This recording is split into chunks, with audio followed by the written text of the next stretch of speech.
पुढच्या एका ब्रेकिंग बातमीवर वळणार आहोत। एक ब्रेकिंग बातमी समोर आलेली आहे। अनेक भागामध्ये पाऊस कोसळतोय आणि या पावसाचा फटका म्हणून नाशिकमध्ये वाड्याचा एक भाग कोसळलेला आहे।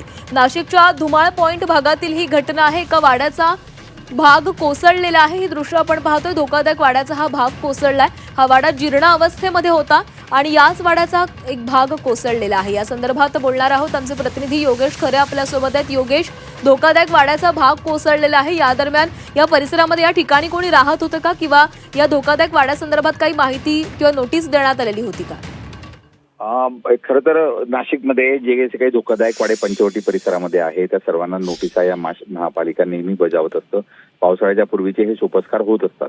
मात्र ही नोटीस केवळ कागदावर राहते हे सातत्यानं प्रत्येक पावसाळ्यामध्ये दिसून आलेलं आहे। प्रत्येक वेळेस वाडे पडतात आणि त्यानंतर कारवाई होते।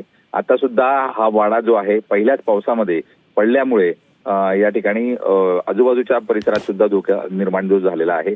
आपण जर बघितलं हे वाडे 200 वर्ष 100 वर्ष इतके जुने वाडे आहेत। पेशवेकालीन ते सर्व वाडे आहेत आणि त्यामुळे या खरं तर असे जे काही धोकेदायक वाडे आहेत ते काढून घेणं गरजेचं आहे। स्वतः मालकांनी त्याबाबतची कारवाई करणं गरजेचं आहे किंवा वेळ जर पालिकेने त्यामध्ये कारवाई केल्यास हे वाडे पडू शकतात। मात्र सातत्याने केवळ कागदी कारवाई होते त्यामुळे आज ही घटना घडलेली आहे।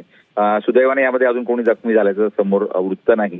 मात्र एकूणच यामुळे नाशिक रोड किंवा नाशिक पंचवटीचा जो जुना भाग आहे त्यामध्ये या पावसाळ्यामध्ये आपल्याला असे प्रकार सातत्याने दिसून येतील हे स्पष्ट होतं। नक्कीच योगेश, धन्यवाद दिलेल्या माहितीसाठी।